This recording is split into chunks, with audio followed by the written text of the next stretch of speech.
This is a great time to greet our neighbors. If you're joining us today by Zoom, we invite you to turn your camera on now. And everyone in the sanctuary, please turn to the camera on your right, which is up there, and wave to our friends and beloveds joining us virtually. Oh. Okay. In a moment, we will be singing our opening hymn. But now I invite everyone on Zoom to greet one another, remembering to ask people well, this should be in here. I'm sorry. I've got it. In a moment, we'll sing our opening hymn. But first, I invite everyone on Zoom to greet each other in the chat. And everyone here in the sanctuary to greet each other in person, remembering to ask people how they would like to be greeted.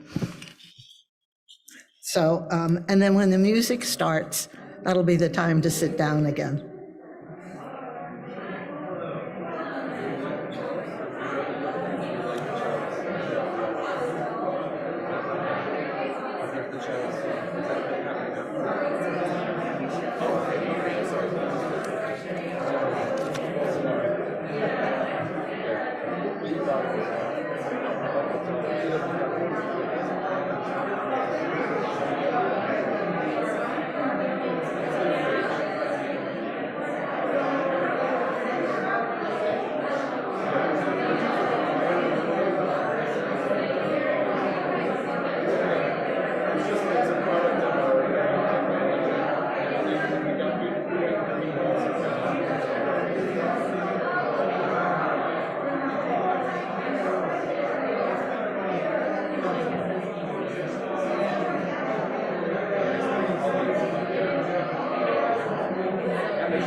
Well, you know what I mean, like, in terms of...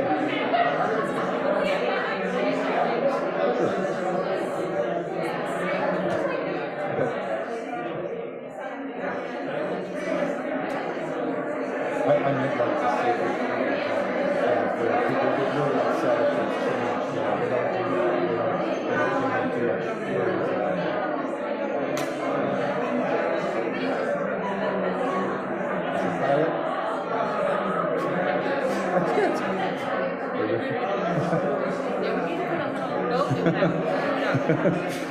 Oh, I'm sorry.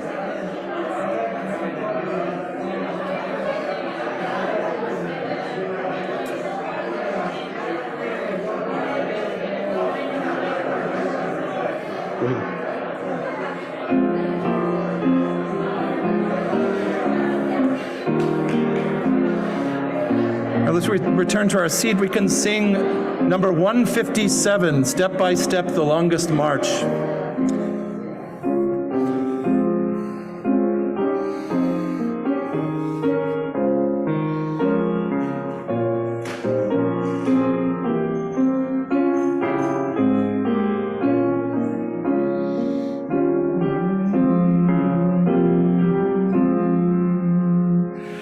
Step by step, the longest march can be won, Many stones can form an arch, singly none. 157. And by union, what we will can be accomplished still. Drops of water turn a mill, singly one. Once more. Step by step, the longest march can be won, Many stones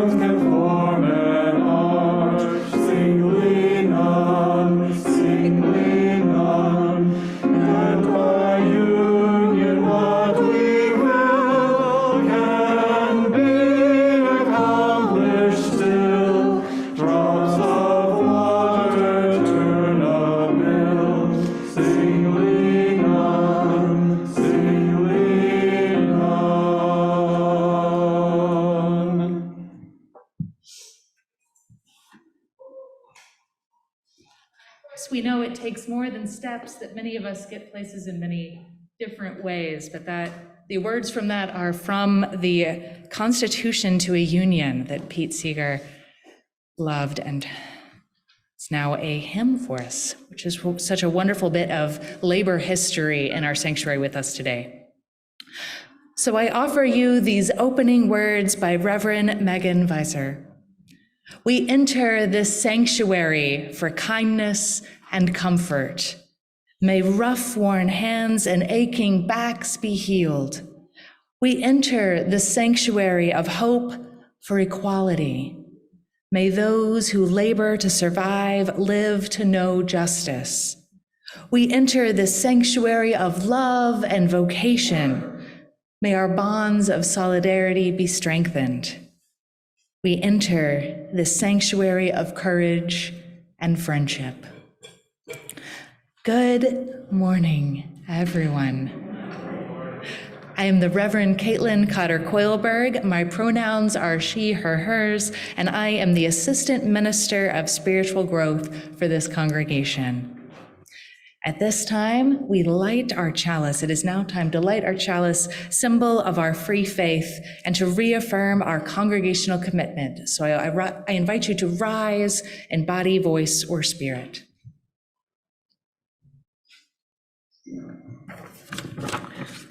Please join me in the words for lighting our chalice. May this light warm our hearts with love and caring and guide us in the ways of truth. As we gather here for worship, we pledge ourselves to the endless search for truth, to the right of each to believe as mind, heart, and conscience dictate, to accept the responsibilities this freedom commands, and to implement our belief in the essential worth and dignity of every human being.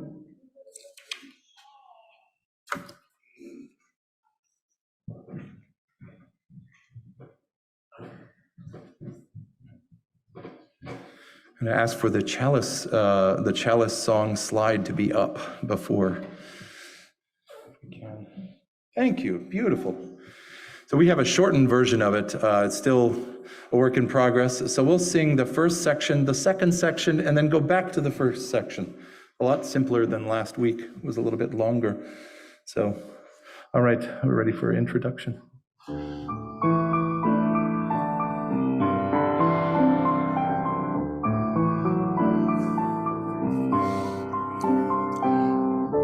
Kindle a spark, fragile, full of power. Hold it in your hand, hold it in your heart.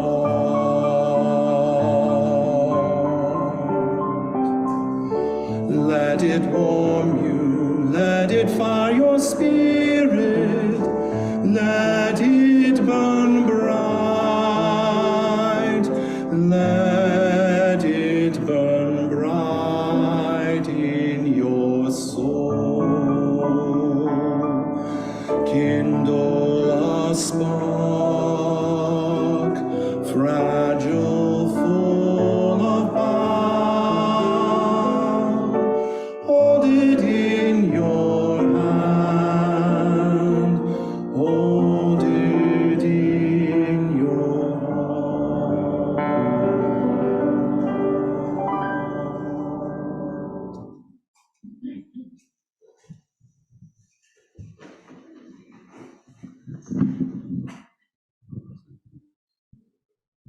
So the story I have for you today is by Doreen Cronin. It's called Click, Clack, Moo, Cows That Type. So, I don't know that it happened this way, but I do know that it's true that long ago and far away, or maybe recently and quite nearby, there was a farmer named Farmer Brown, and Farmer Brown had a problem. His cows like to type. All day long, he hears click, clack, moo, click, clack, moo, click, clack, moo. At first, he couldn't believe his ears. Cows that type? Impossible. Then he couldn't believe his eyes. And I'm reading this because I want to make sure I got their note correctly. They said, "Dear Farmer Brown, the barn is very cold at night. We'd like some electric blankets. Sincerely, the cows." It was bad enough. The cows had found the old typewriter in the barn. Now they wanted electric blankets? No way, said Farmer Brown. No electric blankets. So the cows went on strike. They left a note on the barn door. "Sorry, we're closed. No milk today." "No milk today?" cried Farmer Brown. In the background, he heard the cows hard at work. Click, clack, moo, click, clack, moo, click, clack, moo. The next day, he got another note. "Dear Farmer Brown, the hens are cold too. They'd like electric blankets. Sincerely, the cows." You can't see the notes because they're little on my pad here, but there's fewer typographical errors as we go along in the story, which is impressive. The cows were growing impatient with the farmer. They left a new note on the barn door. Closed. No milk, no eggs. "No eggs?" cried Farmer Brown.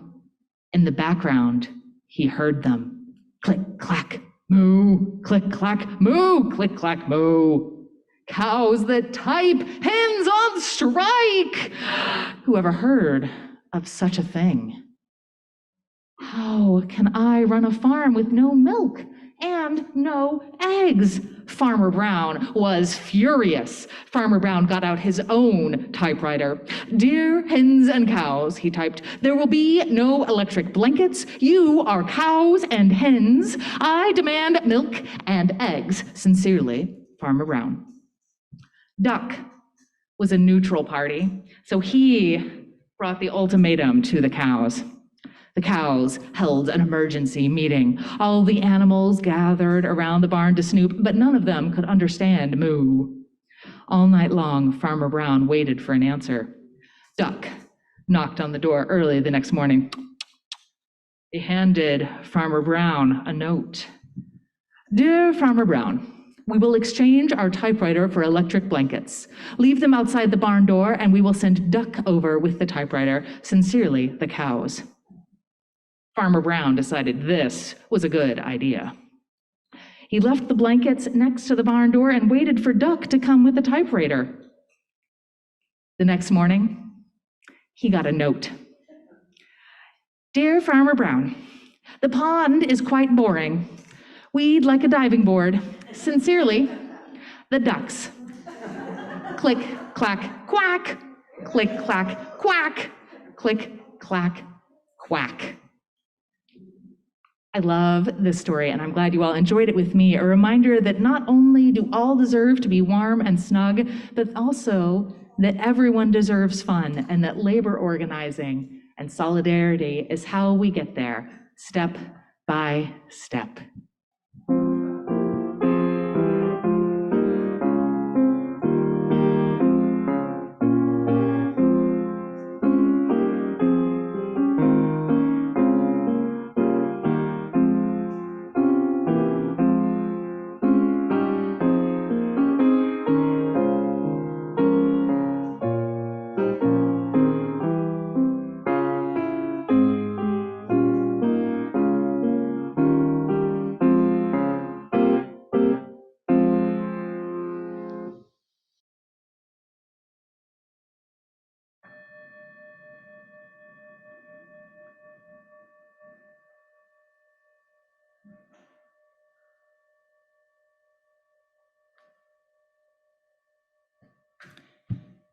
And I invite you now to join me in a spirit of prayer or meditation. And I offer you these words. Spirit of life and love, Today we honor those who labor, whatever their work may be. Blessings on those who wield the broom and harvest the crops, who drive the trucks and unload them, who stock the shelves and tend the electrical lines and care for the chickens and the children. Blessings on those who do the laundry and the dishes. Blessings on those who teach and those who learn. Blessings on the office workers heading to their cubicles again next week, and blessings on the 7-Eleven employees selling slushies at midnight again tonight. Blessings on the sex workers, the abortion providers, the undocumented roof repair folks, and all those who face danger or violence, stigma or oppression in their work, as well as those prevented from working by danger, violence, stigma, or oppression. Blessings on those who would rather not be in labor or pregnant. May someday all healthcare be freely available to all. May there be reproductive justice for all. And in the meantime, blessings on the supportive supervisors and bosses fostering growth and creating work-life balance. Blessings, oh blessings, on the labor organizers fighting for others to be allowed some rest. Blessings on the resting, on the napping, on the free time and the family gatherings and the moments of quiet bliss. May we work for collective liberation. May we center those who have been on the margins. May we honor our own need for rest, connection, and healing. Amen, and blessed be.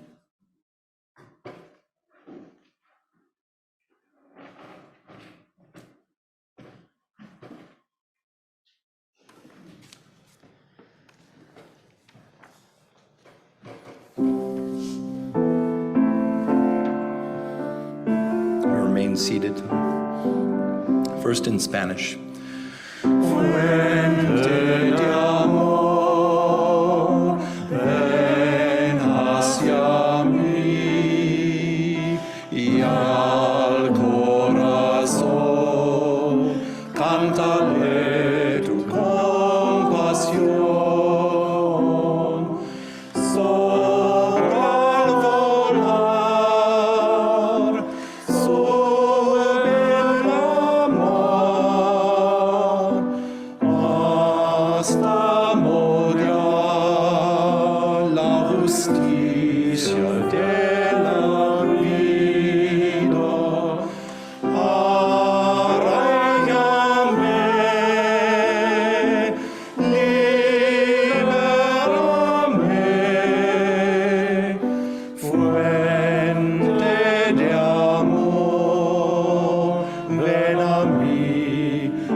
This is a reading by Jennifer Willet.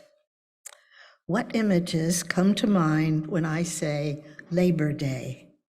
Chances are you think of the holiday weekend and celebrations with your loved ones, the federal holiday, unions, and the cause of a working wage and benefits, and maybe the history of the struggle of working people to have a fair share of the profits from their work.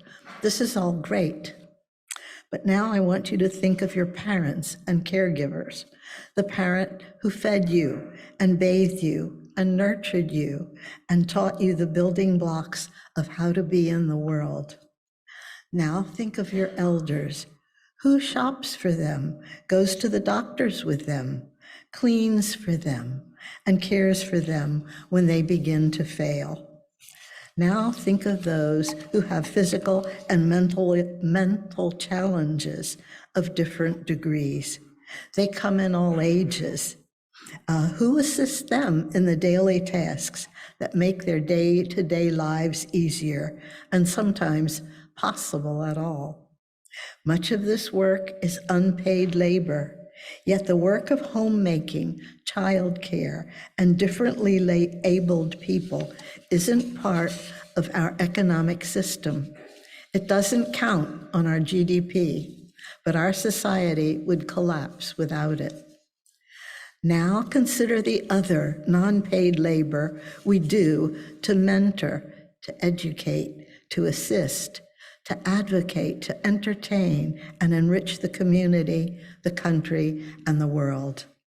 Think of all that we do for our neighbors, our friends, and our community to make life easier. This is labor. A paycheck isn't the only measure of your work. Without this labor, our world would be a lonelier and more desperate place. Honor your labor. If you work for money, this holiday is for you. If you work for love, this holiday is still for you. Our work makes the world better. Enjoy your day.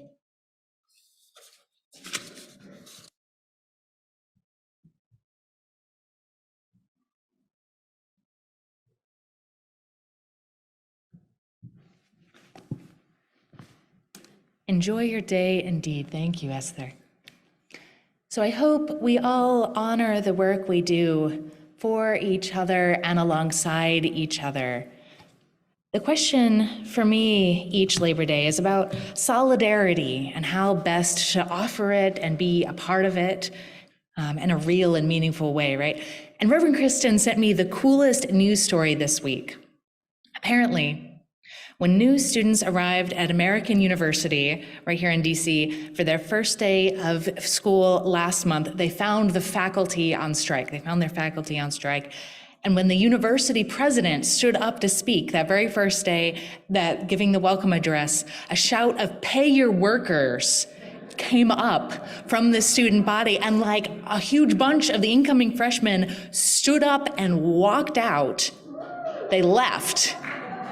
And they went and stood with the faculty in front of the president's office. They hadn't even unpacked, right? And there they were, shoulder to shoulder with the union organized faculty, professors they hadn't even met yet. The university gave in, apparently, to the faculty union demands pretty quickly after that, which I would think so. I love that. Love that. I love that this is going to have reverberations throughout the university and college system, which has not been honoring its professors, its faculty as it should. I love that the students came in, saw a situation, saw which side they wanted to be on and acted, right? Because sometimes, pretty often actually, it is that clear, right? That's why we have the Side with Love campaign as Unitarian Universalists, because we need to remember that it can be that simple, that we are being asked, as our music team sang earlier, which side are you on, boys? Which side are you on? Which side are you on, boys? Which side are you on? which of course was written by Florence Reese, whose family is part of the rich Appalachian tradition of union organizing. I just spent 4 years surrounded by in West Virginia. This has been a real lesson for me, that 4 years, and what solidarity looks like. Let me tell you, like, I was there in that moment when the entire teaching staff of the state went on strike. Right? The teachers' unions, for all of it, they all went on strike. And the little capital city of Charleston, where I lived, was suddenly full of striking teachers wearing red, ready for action. And I watched as other community members, like those at the UU congregation I served there, immediately sprang into action alongside those teachers. They got, because of course, kids were out of school, and in West Virginia, as you can imagine, a lot of kids are really dependent on free lunches. So immediately people are getting lunches ready for kids. They're out there alongside, everyone pulled out their own red organizing stuff, on their own red protest, and stood alongside the teachers shoulder to shoulder. It was pretty cool. And y'all know the history of red and organizing in Appalachia, right? That the striking miners of the early 20th century wore red bandanas, so that the term redneck, and a lot of our teachers, has been a term for socialists and organizers and anyone making trouble in the hills, right? Those hillbillies at it again, organizing, talking about socialism. Let's go shoot them. I was there last year when the leftists of the state and labor historians and poor people's movement got together to celebrate the 100-year anniversary of the Battle of Blair Mountain, the largest labor action in the history of the United States. And that's history I grew up with, since my own great-great-grandfather was a coal miner and a labor organizer. And if you've never heard of the Battle of Blair Mountain, look it up. I just saw there was another big celebration of it yesterday. I can't say that battle is my favorite labor moment because it involved a lot of bombs being dropped on coal miners' heads, but it was significant, right? My favorite labor moment probably is the Bread and Roses strike of 1912, because it led to that wonderful poem that became a song I sang a lot at my little women's college. My heart swells every time I hear that opening. And Catherine? As we go marching, marching in the beauty of the day, 1,000,000 darkened kitchens, 1,000 mill lofts gray, are touched with all the radiance that a sudden sun discloses. For the people hear us singing, give us bread and give us roses. Thank you, Catherine. Right in the feels every time. I'm so excited for Offertory. We're going to sing the whole piece in Offertory in a bit. And I love this song. Not just because my seminary sister is named Rose, and boy, howdy do we need her. Not just because I sang it so much at my beloved Bryn Mawr, not just because of the scene in the movie Pride. I don't know if you've seen this, but another one you should look up, where the coal miners and the gay activists are sitting together in solidarity and building each other up, and the Welsh women start singing this beautiful song, and everyone cries, or at least I always cry at that point in the movie. I love that movie a lot. And the song sure is beautiful, but I love that song because it reminds us that part of what the labor movement has always been fighting for is the right to have a life outside of work, to have a joyful, comfortable life outside of whatever labor we do. That they fought for our right to rest, to have limited work hours and weekends and lunch breaks, as well as safety regulations and fair wages, right? And that fight goes on. As we know, so many do not earn a living wage, and the average office worker has fewer days off than a medieval peasant, and is still way better off than our beloveds in the retail and the food and service industries. We act in solidarity with the labor movement, not just when we show up and walk out and pack the lunches for the school children, but when we encourage resting, pausing, napping. Napping in our society can be a radical act.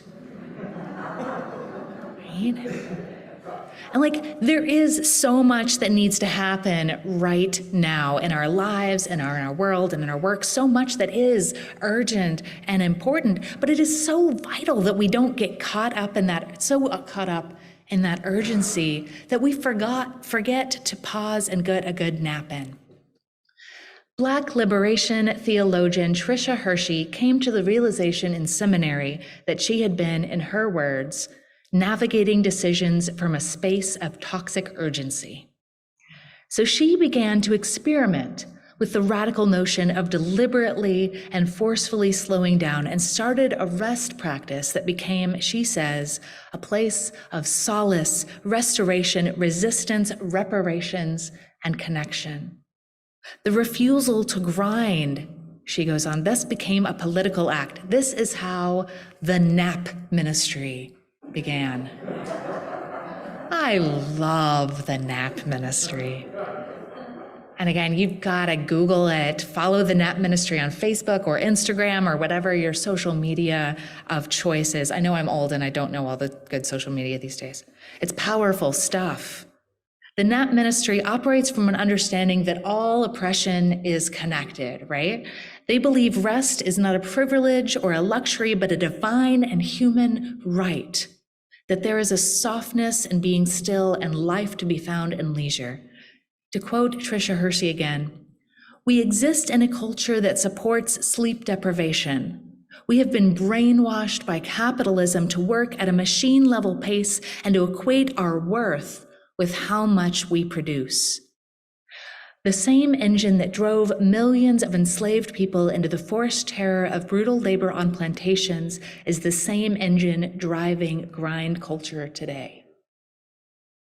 She quotes the late great theologian, Reverend Dr. James Cone, who talked about Black bodies becoming a sacred site of liberation and said about Black liberation theology that it believes the liberation of the Black community is God's liberation. Hershey wrote, "Rest is a form of resistance because it disrupts and pushes back against capitalism and white supremacy.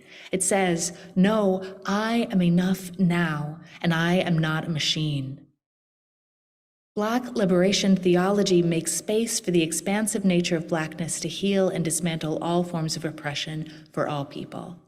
That our collective rest and radical care will save us and will be the foundation for a new world rooted in liberation for all. We will rest. I'm sure we'll be talking more about that I know we're going to be talking more about the work of the great Adrienne Marie Brown, who's also been talking about this a lot more recently. Working for liberation for all, even for those of us who aren't part of the global majority, means allowing time for rest, for glowing slowly, for moving not with fearful toxic urgency, but at the speed of love and trust and community care. I like to say we aim to move at the speed of covenant. And this is part of our work of resisting white supremacy, which we all know hurts all of us.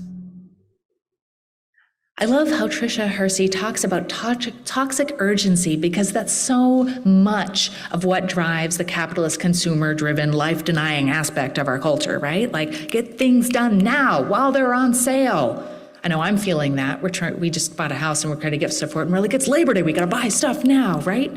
Rush from underpaid job to underpaid job, rush desperately to pay off debt, pay for your overpriced apartment, pay for your distracting devices, rush to turn even your fun hobbies into side hustles.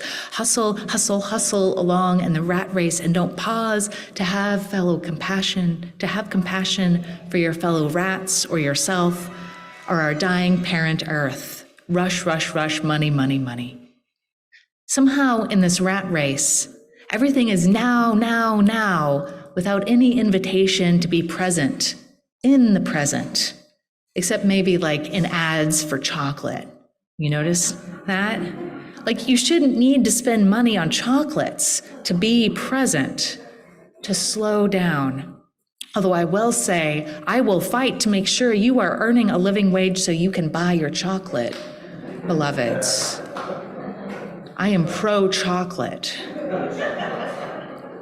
But more than I want to be alongside you in chocolate appreciation, I want to be alongside you in the slowdown. This is one of the powerful things about religion, about religious movements, that we can be a counterbalance to a society that says our worth is in what we do, what we make, what we earn. No, we say, our worth is inherent. No one needs to earn it. All human beings have inherent worth and dignity. And when we act together, we can live into that message in a powerful way. All of us need all of us to make it. And as our first hymn reminds us, step by step, the longest march can be won, can be won. Many stones can form an arch, singly none, singly none. And by union what we will can be accomplished still. Drops of water turn a mill, singly none, singly none. Thank you, Michael. All of us need all of us to make it, which means not just finding answers to my Labor Day questions about being in solidarity and shoulder to shoulder, but also caring for ourselves.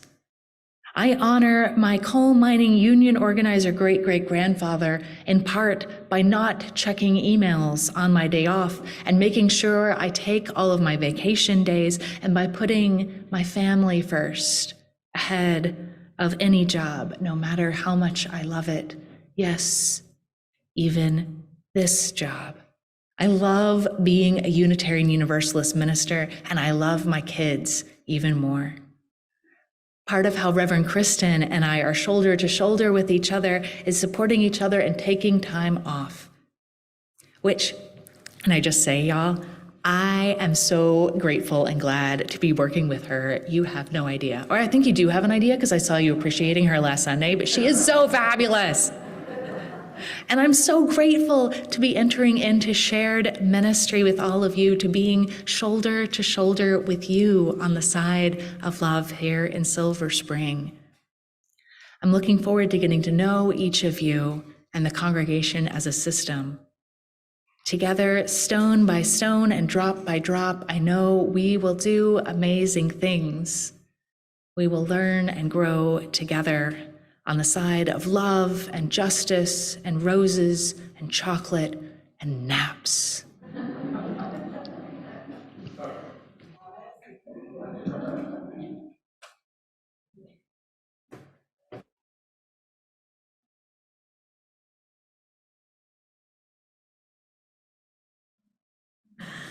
As you can see on the screen, there are many ways to contribute to this congregation that we all love. So you can, if you're here in person, you can place your offering in one of the offering plates that's just about to come forward, and during the music. May our hearts grow as we practice generosity together, and as we help keep the dream of a better world alive. The offering will now be given and received with gratitude.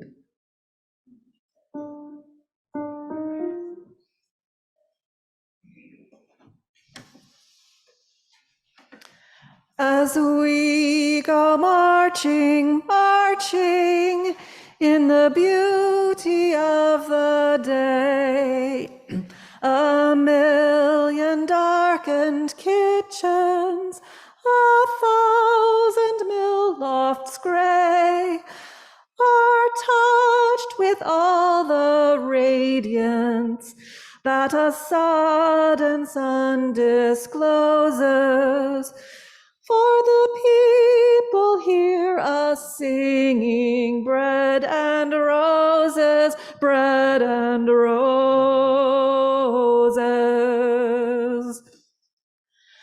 As we go marching, marching, we battle to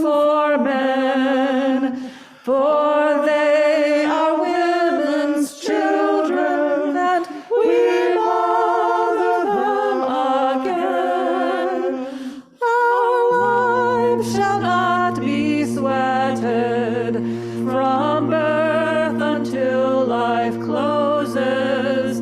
Hearts starve as well as bodies. Give us bread, but give us roses.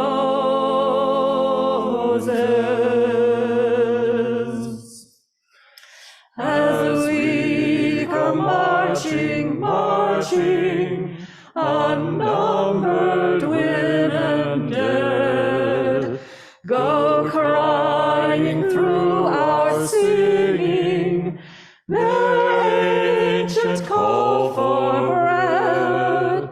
Smart art and love and beauty, their trudging spirits new. Yes, it is bread we fight for, but we fight for roses too. As we go marching, marching, we bring the greater days, the rising of the women means the rising of the race. No more the drudge and idler, and that toil where one reposes, but a sharing of life's glories, bread and roses, bread and roses.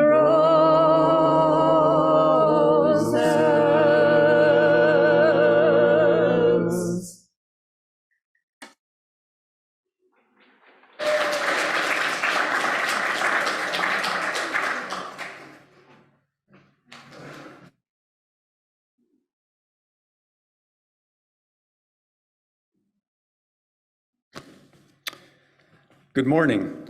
My name is Jamie Jorgensen, and I'm a member of the Board of Trustees. My pronouns are he and him. Our church is not only the organization that puts together these services, we are a vibrant community of volunteers and staff, a member of the Unitarian Universalist Association, and a part of the global UU denomination. Today we have two announcements. Our first announcement is about our annual Catoctin trip. Members and friends of the congregation meet at a camping facility in the Catoctin Mountains for a weekend full of nature, games, good eating, and fun. This year, the trip is happening the last weekend in September, the 23rd through the 25th. The cost is $50 or less per person, depending on how many people register. Everyone who wants to go needs to be registered by Thursday, September 15th.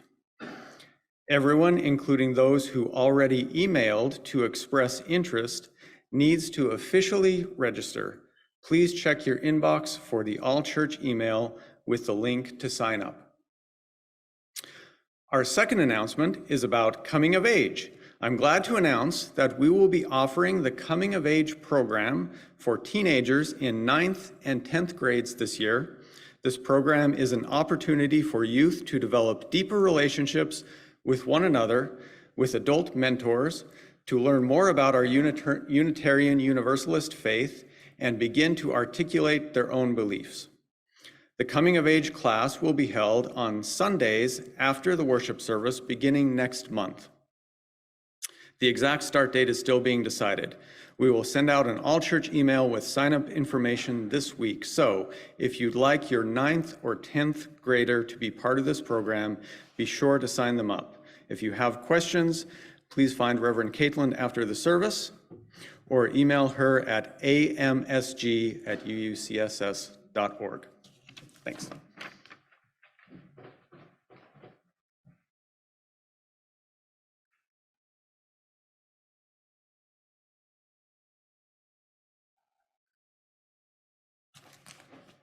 Please join me in the words for extinguishing our chalice. Carry the flame of peace and love until we meet again. Thank you.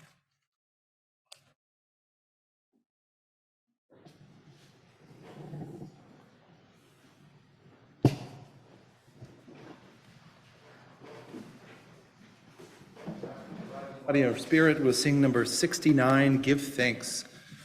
It's a nice harvest tune.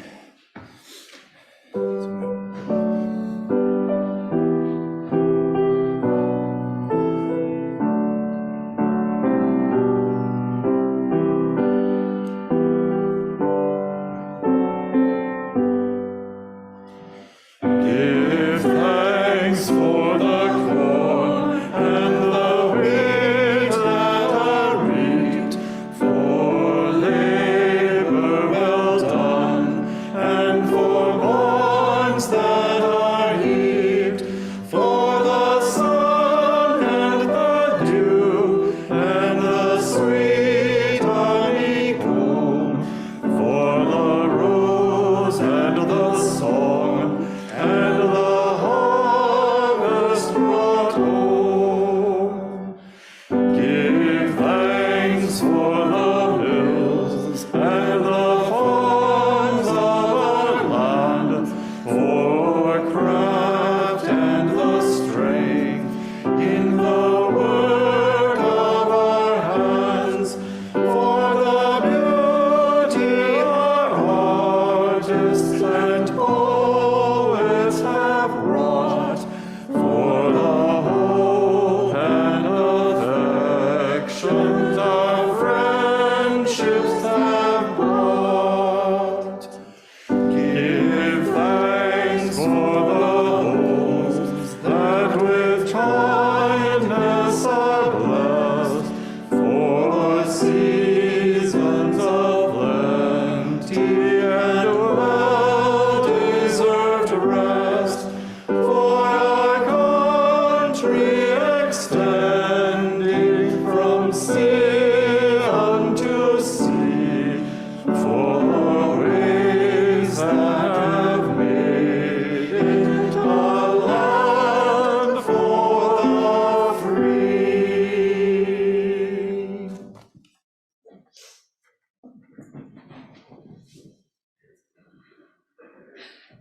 Thank you, Michael. It is such a joy to work with you. The worship time is ending and our service to the world is beginning. May we find ways to work for a future that includes seasons of plenty and well-deserved rest for all.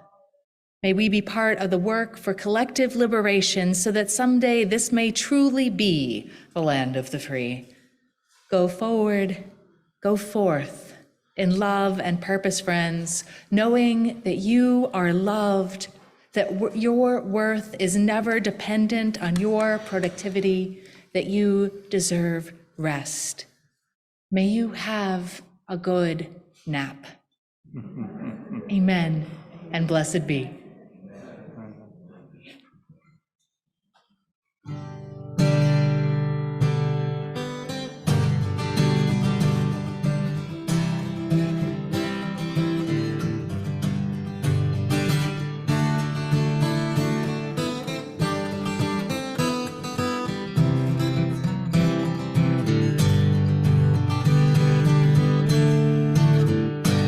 There's power in a factory, power in the land, power in the hands of the worker. But it all amounts to nothing if together we don't stand. There is a power in a union. Now the lessons of the past were all learned with workers' blood. The mistakes of the bosses we must pay for. From the cities and the farmlands to trenches full of mud, war's always been the boss's way, sir. The union forever defending our rights. Down with the scabs, all workers unite with our brothers and our sisters from far-off lands. There is a power in a union. Now I long for the morning that they realize brutality and unjust laws cannot defeat us. But who'll defend the workers who cannot organize when the bosses send their lackeys out to cheat us? Money speaks for money, the devil for his own. Who comes to speak for the skin and the bone? What a comfort to the widow, a light to the child. There is power in a union.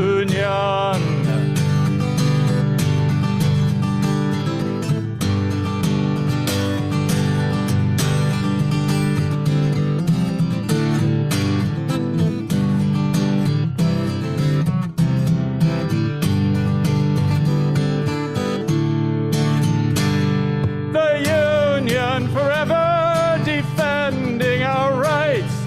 Down with the scabs, all workers unite. With our brothers and our sisters, together we will stand. There is power in a union.